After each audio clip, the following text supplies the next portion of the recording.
Happy Monday, 2 weeks away from the start of the Stanley Cup playoffs. The Penguins have a much-needed 5-day break. They come back on Thursday. They'll play the Boston Bruins. For today's episode, we're going to go over that game from Saturday. I know I was not able to watch it, but I watched the highlights back, was able to see some things I like, see some things that I didn't like. We're also obviously going to talk about Tristan Jarry's injury and why this was obviously the worst timing and so much more. So that's all coming up right after this drop. You're Locked On Penguins, your daily podcast on the Pittsburgh Penguins, part of the Locked On Podcast Network, your team every day.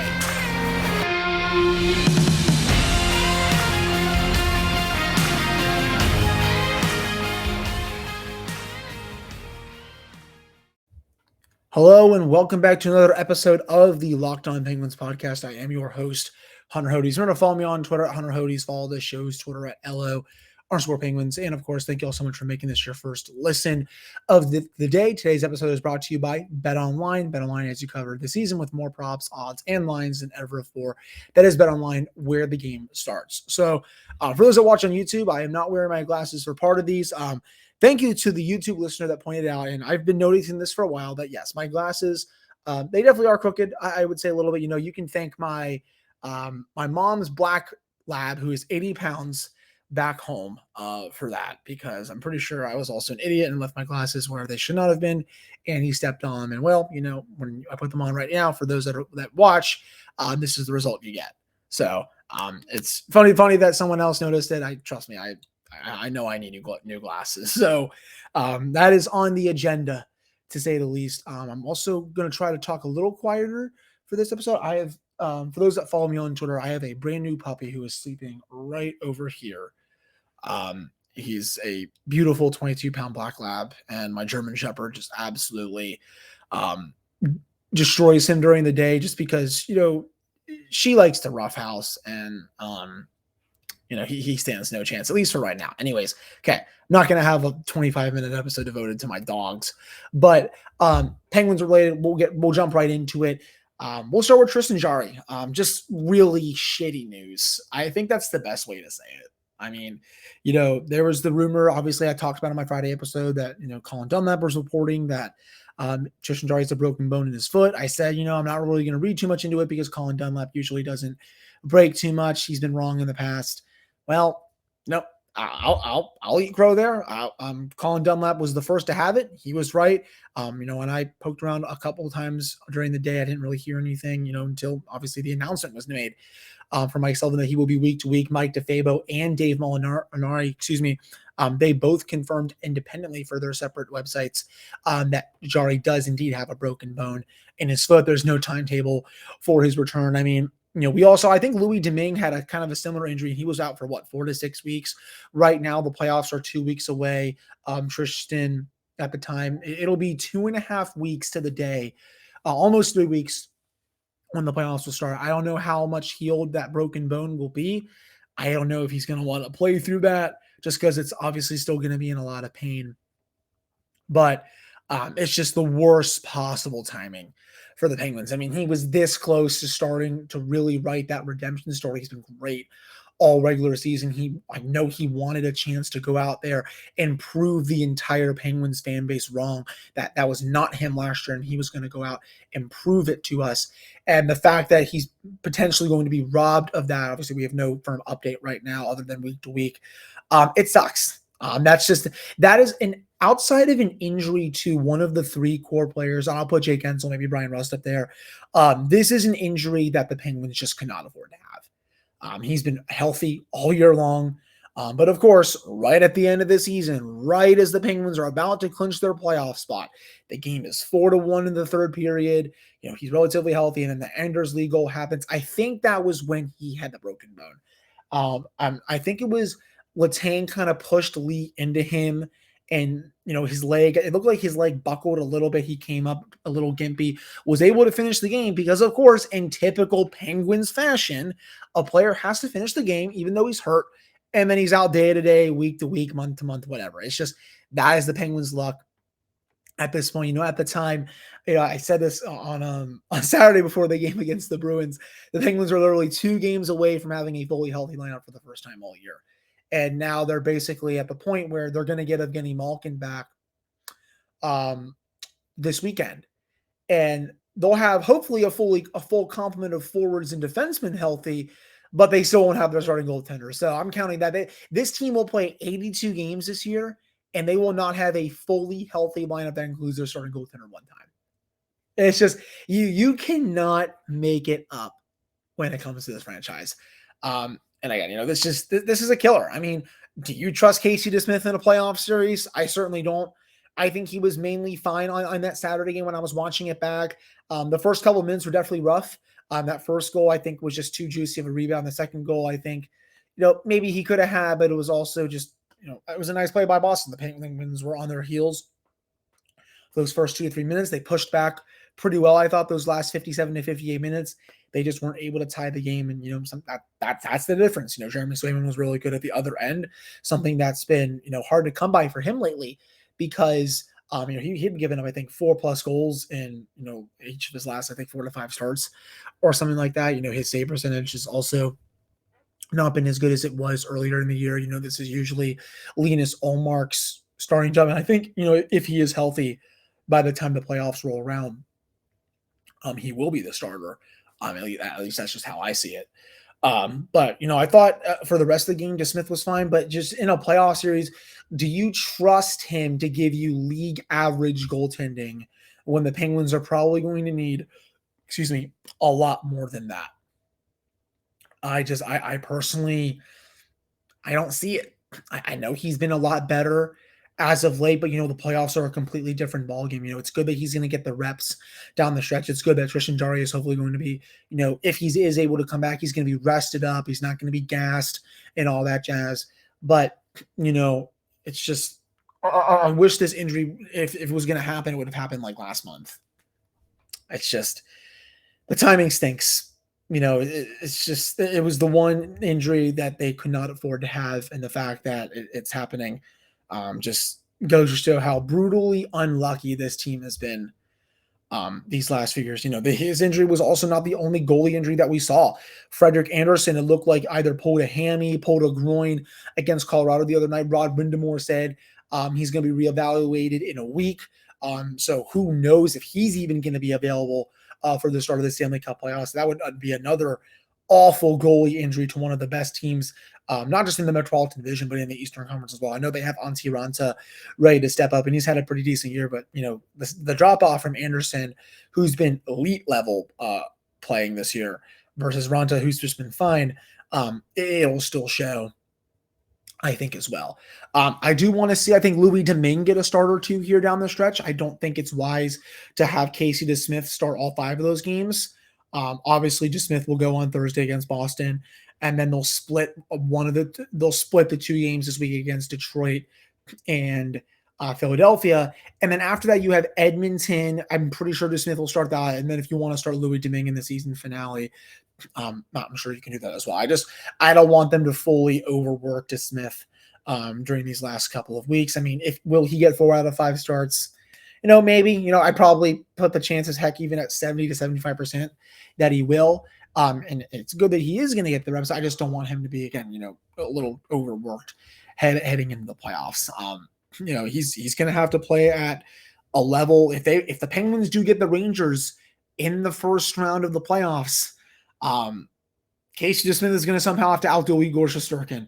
And that would be hilarious, magnificent, any great word you want to use to describe that's literally what it would be. I don't see it happening. I mean, it's just, they're going to have to play tight defense. They're going to have to forecheck aggressively. Again, not give up much the other way. And they're going to have to get timely saves from a goalie who has been inconsistent, I think, for a lot of this season. So I try my best, just stay as positive as I can while being objective, of course, but it's hard for me to stay positive when one of the best goaltenders in hockey this year is going to be potentially out for at least part of the first round, if not all of the first round. So definitely really, Ooh, I almost had a yawn. Definitely really upsetting. I'm going to see that. That's for sure. Now, coming up in the next segment, we're going to get to more of the game from Boston. Again, things I liked, things I didn't, and what the Penguins can take away going into that game on Thursday. Now, before we get to that, our next partner has a product that I use literally every day. I started taking Athletic Greens because, I wanted to get my health in check personally. I wanted to have more energy throughout my day since I usually go to bed so late and then I wake up so early. I don't get enough sleep. My girlfriend also loves it. I've been taking this for about 2 to 3 weeks now. It doesn't usually taste like it's super healthy. It has kind of a mild tropical taste but I actually look forward to each morning. That's the funny thing. So you might be wondering, what is this stuff? Well, with one delicious scoop of Athletic Greens, you are absorbing 75 high-quality vitamins, minerals, whole food source superfoods, and probiotics to help you start your day right. This special blend of ingredients supports your gut health, your nervous system, your immune system, your energy, recovery, focus, and aging. All of those things. I think, a couple of my good friends from college, they also really enjoyed using this, especially, when they go to the gym, a couple times a week. For some health facts, it's lifestyle friendly, whether you eat keto, you're vegan, dairy-free, or you're gluten-free. It also contains less than 1 gram of sugar. It supports better sleep quality, and recovery supports mental clarity and alertness. It's the one thing with the best things. Athletic Greens uses the best of the best products based on the latest science with constant product irritations and third-party testing. Right now, it's time to reclaim your health and arm your immune system with convenient daily nutrition. It's just 1 scoop in a cup of water every day, and that's it.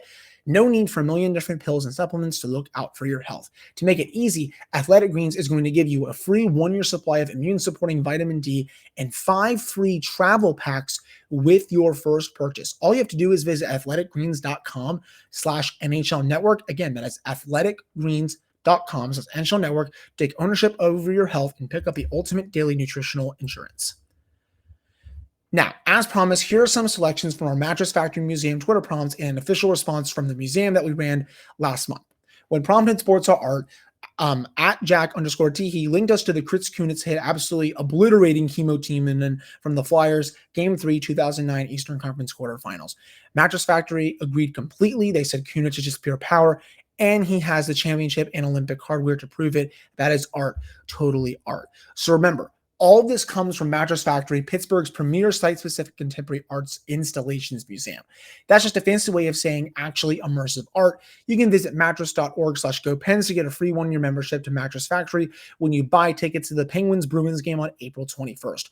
Remember, you get a free 1-year membership to Mattress Factory when you buy the tickets for the Penguins-Bruins game that comes your way on Thursday. All right, we're back here on this episode of the Locked On Penguins podcast. I am your host, Hunter Hodes. Remember to follow me on Twitter, Hunter Hodes. Follow the show's Twitter at LO_Penguins. So overall, that game in Boston, while it was definitely, I think, a bit of an annoying loss, it's not really the end all be all. I think, again, the Penguins played mainly fine from what I watched, at least from the highlights that I watched back and stuff.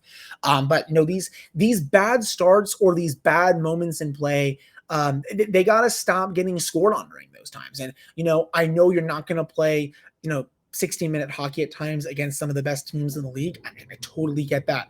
But when you're conceding a lot of chances and when you're being hemmed in, it's important that you're able to get a save or two so that the game can either, be tied, keep it within striking distance and all that. Sure, DeSmith, after that 2-0 deficit, he was able to keep them in the game for those final 57 to 58 minutes. But, had he just given up 1 goal in that sequence, the Penguins probably would have taken that game to overtime. They just didn't have enough offense to finish the job in that game. At least that's just how I saw it. 24 shots is usually unusual for a Mike Sullivan coach team. They usually have 30 plus almost every game. High danger, I think, was pretty even from what I saw. Scoring chances, shot attempts, kind of right there too. And again, it's just, these bad moments in play, when they're happening, the Penguins are getting scored on. And, that needs to stop happening when there is bad play going on, because you need to stay in these games and either have it be a 1-goal game after that, or have it, you're either up 1 at the time or you're even tied. Because then at that point, who knows what happens.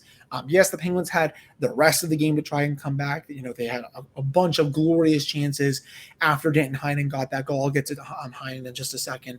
But, it's just these slow starts continue to doom them. And it's definitely an annoying pattern, to say the least. That's just how I see it. Personally, loved the Danton Heinen goal. Just a really nice shot to beat Swayman. That was his 17th goal of the season. He now has a career high in goals. Congratulations to Danton Heinen. This is a player that I really loved the Penguins signing over the offseason. I thought he was going to fit Mike Sullivan's system to an absolute T. And he absolutely has so far. I mean, the fact that he's 3 away from his first 20 goal season in the NHL, that's pretty crazy, to say the least. He's a player that, never needs to come out of the lineup, as far as I am concerned. Actually, that's my opinion. I've seen a lot of takes recently that he should be scratched, or, that some of these people, he's way too inconsistent. He doesn't show up a lot of times. I'm like, the guy has 17 freaking goals, more than Kasperi Kapanen, right around near Evan Rodriguez. He's a perfectly competent depth player. At the end of the day, that's totally fine with me. And if you stick him on the third or fourth line, which he has been for most of this year, and he gets almost 20 goals, you are doing something right. I will die on the hill. Excuse me, almost like short of breath, I think, at times. I will 100% die on that hill. He's been great. Hell of a release. And he used that to his advantage to make it 2-1. The rest of that game, just unfortunate that the Penguins could not cash in a lot of glorious chances. There was one that Raquel had in the third period. It looked like it went in at first glance, but it just glanced off the post. That he would have probably brought the house down in Pittsburgh had he scored on that one. The 6-on-5 situation just honestly makes me laugh. I actually cannot even remember the last time the Penguins scored a 6-on-5 goal.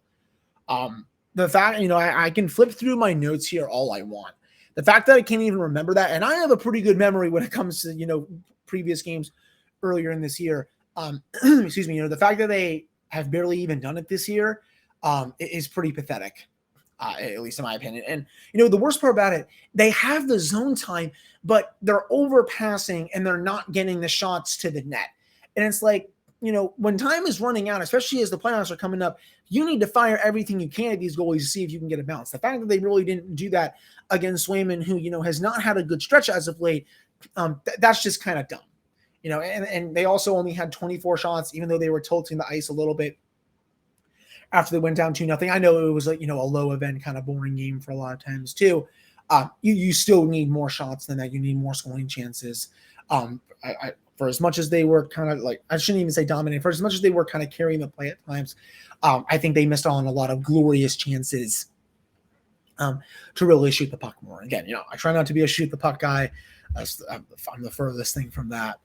But again, it is definitely a little bit annoying that that's just, the 6-on-5 situation comes up and the Penguins are down and just, all hell breaks loose and they have no idea what they're doing. I don't know if they need to practice a 6-on-5 situation more practice. Who knows? But definitely a little weird, to say the least. Coming up in the next segment, we're going to get into why this break I think was very beneficial to the Penguins, especially at the right time, and a little bit more. But before we get to that, BetOnline.net is your number one source for all of your betting stats and sports info. You can find all the latest developments in league reviews and news, including this year's basketball playoffs and the start of the Major League Baseball season. Excuse me.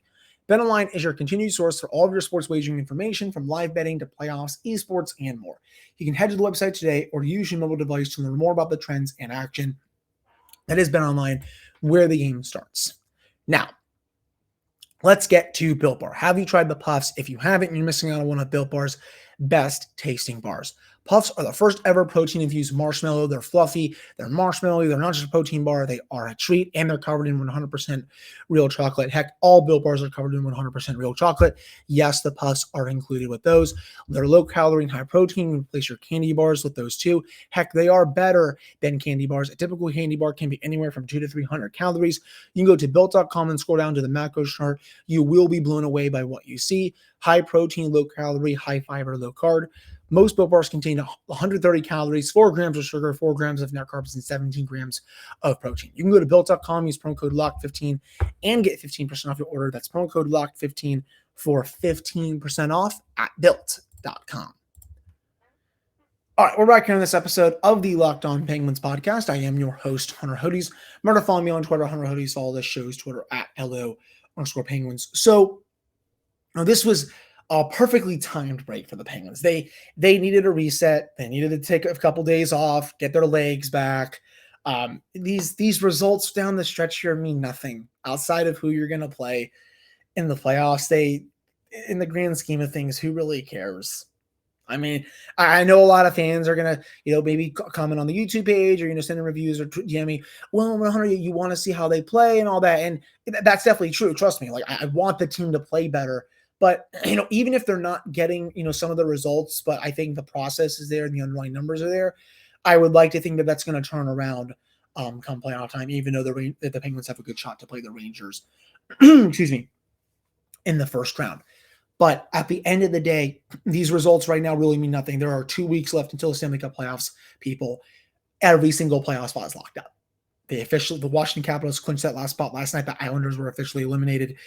These 8 teams have been locked in for 4 months. A lot of these results lately have not meant much. To be honest, I personally look to see how the team is playing. Can they clean up their errors? Can the goaltending be better?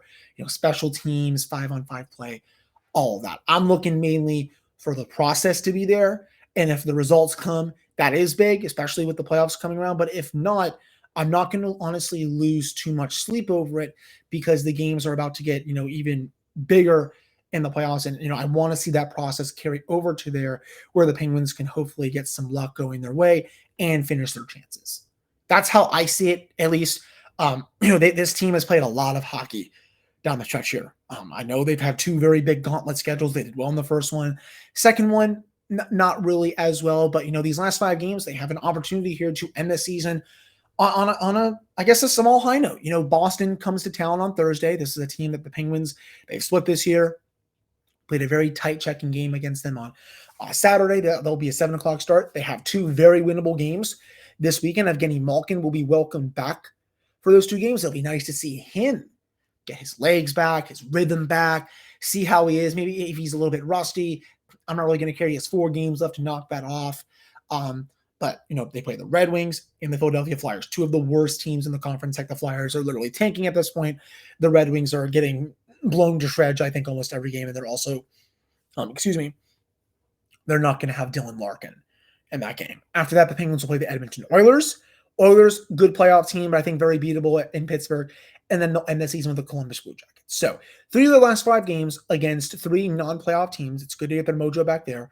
But if you can also, squeak out wins against the Oilers and Bruins, the Penguins, they have an opportunity here to potentially win 5 in a row to end the year. And if the process is there as well, I think that's going to make a lot more people happy going into the playoffs. I know it's hard to get a little hyped up just because, we don't know the status of Tristan Jarry right now.